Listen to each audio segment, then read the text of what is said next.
Uh, so again, thank you so much, Lieutenant Colonel Pradeep Khere. Sir, starting with again on 14th of June, this month only, a transformative recruitment scheme was introduced in the Indian Armed Forces known as Agnipath. Again, Yes. under this scheme, candidates between the age of 17.5 to 21, now the provision has come for one time waiver has given 2 years, so now 23 years. Sir, I want to particularly start about a lot of concerns have been raised again. What after the service of four years post service, and various avenues have been made. We can take an example of defense ministry as well. 10% reservation has already been given. Same goes with the home ministry as well. So in paramilitaries, these 10% reservation has already been given. So, sir, what according to you is this a point of concern to the Agniveers? And again, if we talk about the reservation, if we talk, the state governments have also come forward to give priority to them. Sir, what according to you is your opinion? And good evening to all the viewers. And thank you, Abhinandan, for having me on your show today. And as you have asked this question, it is widely discussed in the media, print and electronic media these days, that this Agniveer scheme which has been launched, Agnipath scheme, and the Agniveers who are going to be recruited, what will happen to them after they complete 4 years, and those who are not selected to be retained for a subsequent period of 15 years. Well, this question has to be understood in the right perspective. First of all, those people who will not be selected to continue for 15 years, and after 4 years they are retired in a way, these are the people who are a trained lot. First of all, we have to understand the difference between the normal youth who's studying in school or college or doing any graduation at the age of 21 years or so. After that, most of these people, the youth, they are not having a proper direction. First of all, let us classify, there are some youth who are focused for joining the IITs, who are qualifying the NEET exam. These are the people who are the brilliant ones. They are the top cream of the students. In fact, this Agnipath scheme is meant to give employment and meaningful employment to those students who are average or below average, I would say. So these are the people who are not very much brilliant academically. So these people after 10th class, they get enrolled in this Agnipath scheme, and after 4 years, they complete this training of Agniveer. Now what happens? Sir, During we these can 4 also years, say if you are brilliant enough in the academic section, even though you can come and serve the nation. What yes, do that you of course, feel? that are options always there. Those who are brilliant still want, for them it's always there. So these are the people. Now, after this 4 year period, these people will be transformed because they'll be properly disciplined. They'll know how to get up early in the morning. They'll know how to keep them physically fit. They will know how to dress up properly. They will know how to talk properly to officers, talk to anyone in general. So they will have an upper age. It is said that any habit, if you form for 21 days, it becomes a part of your character. It becomes a part of your lifestyle. So these people, for 4 years, they'll learn how to get up in time. They will learn how to do their shaving properly. They will learn how to dress up neatly with all these attributes. And they will learn how to not to get late anywhere, always be on time, how to talk respectfully. So with this kind of attributes, when they'll be out of the defense forces, they'll be a much sought after lot. And as it is the beginning of when the scheme has just been launched. So the Ministry of Home Affairs, they have also said that they will be giving reservations in Central Armed Police Forces, which means CISF, BSF, Assam Rifles, ITBP, NSG, NCB, IB, and likewise. So these are the places where they have promised 10% reservation to be given to them.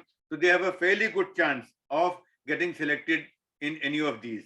Apart from this, various state governments in such a short time, like Uttar Pradesh, Uttarakhand, Arunachal Pradesh government, Assam government, Karnataka government, Haryana government, Madhya Pradesh government. These governments have also said that these are going to be a trained lot and they will use them, they will give them priority in employment in the state police or any other departments of the state government where they are fit as per their qualifications. Apart from this, there are certain MNCs, Anand Mahindra of Mahindra and Mahindra Group. He has come forward to say that he'll give reservation and priority to these Agniveers. Also, Harsh Goenka of the RPG Enterprises Group, he has also given this assurance that he'll be giving priority and reservation to these Agniveers. This is just the beginning, and in due course of time, more MNCs, more of these companies, and more of these corporations will come forward to offer jobs to these people because they'll be a trained lot as compared to the others who are simply graduates and not got any professional exposure of this kind. One more thing is there that they'll be having a sum of 12 lakhs with them after they retire after 4 years. So those of these Agniveers who are not interested in doing any job, they want to start some business of their own. They can also do this with that small capital. It will help them because instead of taking a loan from the bank, and 12 lakh is not a small amount these days to start a small business or enterprise, that can also be useful to them. Others, those who they would have also done 12th class during these 4 years, they would have passed class 12 and subsequently they could have also done graduation through open universities while serving in the army, and subsequently after as being graduates, they are eligible to appear for so many competitive examinations of the central government and state governments. And they are likely to get a good job with their background and preparation if they do properly. So you have summarized all the venues very in a detailed manner, we can say. Sir, coming back to again, say for four years they'll be serving, and Yes. 6 months they'll get the training of 6 months, and 3.5 months they'll be on OJT. Sir, what according to you, like, do you feel the period of 6 months is enough for the training to equip them with the particular domain, like if they are going in Air Force or Army or Navy? So do you think this time period is enough to equip them with all the technological front? Yes, a very good question. In fact, this period of 6 months training has been decided after a lot of deliberations for almost 2 years within the Defense Ministry, all the three Army, Navy, and Air Force. When this scheme was conceived, that time there were a lot of discussions at all levels in the defense units as to what will be the training imparted to them. Now, a lot of people claim that 6 months is too less a time to give them proficiency training. But I can tell you from my experience, I have served in the army for 20 years, and I find that there are people who are serving with different specific requirements. They don't need to be, each and every soldier does not have to be trained in all aspects. Just to give you an example, we have regiments of artillery where they have to fire artillery guns. There are armored regiments where they have to operate on tanks. They have to fire some missiles. There are certain people where they are involved in logistics. There are certain people who are required in signal communication. In the army these days, communication by telephones, by internet, there is a separate department, or a core of signals is there, what is called. Then we have a EME, electrical mechanical engineers. This core has got mechanics who are repairing the various vehicles which are in use in the army. So they can either become drivers, they can also become mechanics, they can be trained for some electrical work. Then we have some core of engineers.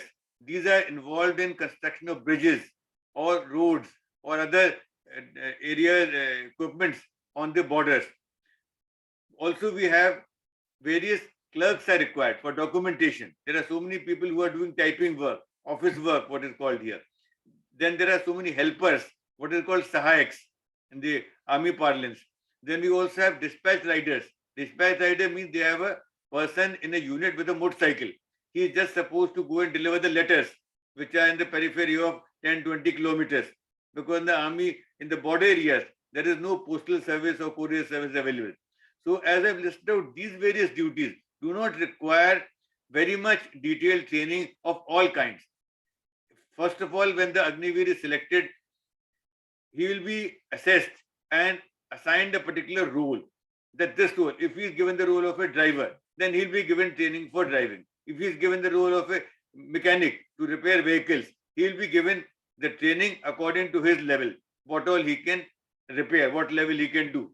All right. Then if he has to fire a missile or a gun, so accordingly, these people, since they have got tenure of 4 years, so the training will be focused in such a way that they acquire only those skills which are required for their performance in the 4 years, and not all the skills. So the 6 month period is quite justified. It is not going to be less. Sir, we talked about again the period of four years. Let just now go beyond that. We like as we are talking, this is a transformative recruitment scheme. Again, I was hearing the today's tri-service conference. Lieutenant General Anil Puri has repeatedly said that the demographic dividend of this nation is beyond everything, because we have 50% of our population less than the age of 25.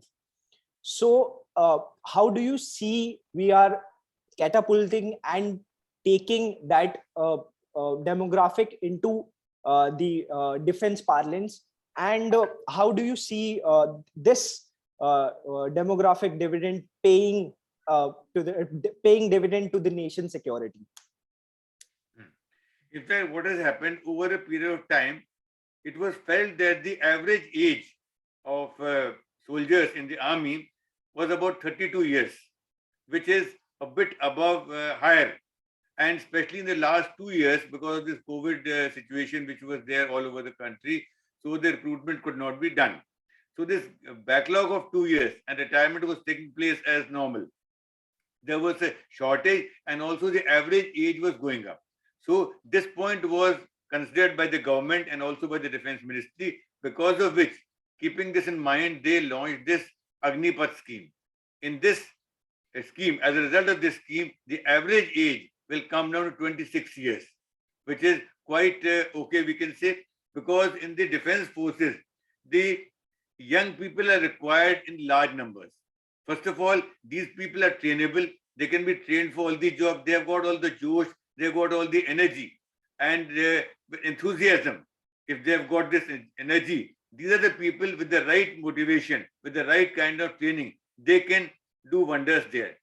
And so far as their overall profile of the army is concerned, we have these people will be given limited roles. Whatever training they'll be given, they'll be performing those duties.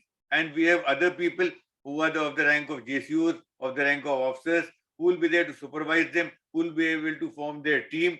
And this is an effort which is at the all India level. So we'll be having so many youth in the country who are not keen to go in for IIT or NEET exam, or do not have very much high academic ambitions. Those are the people who will be utilized for this scheme, and they'll make a good career for themselves. Sir, coming back to again,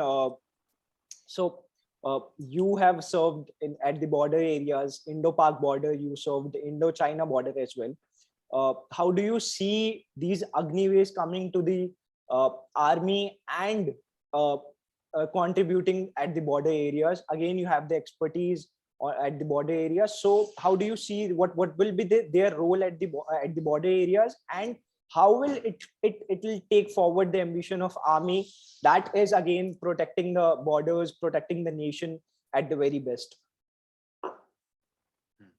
So as I said earlier, these Agniveers, suppose there is a section of 10 people in the army. The smallest unit is called a section. Out of those 10 people, suppose 7 people are from the Agniveers and 3 people are the experienced ones who are senior, who have put in more service. So they'll be trained in such a way that this section of 10 people works and moves ahead in a homogeneous manner, and their coordination, their movement, their actions are all supervised by the people who are older, then we have JCOs, junior commissioned officers, then we have officers. So all these people will be looking after their work which they are doing. And as I told earlier, there are a wide number of duties. It is not only that every soldier has to be given a gun and he starts firing at the border. There are so many administrative duties. There are so many duties like clerical duties are there. There are so many duties where logistic duties are there. They have to supply ration. They have to supply ammunition. Somebody has to be in charge of the store. Somebody has to make the entries there. Somebody has to deposit one, send a letter from one place to the other. Somebody has to do repair of small kind. So all these duties will be distributed. So collectively, all of them will be working towards the common objective of defending our borders. Because when the army goes to war, it is a very organized effort. Each and every person knows his duty. What his duty is there well in advance, and that duty is rehearsed time and again.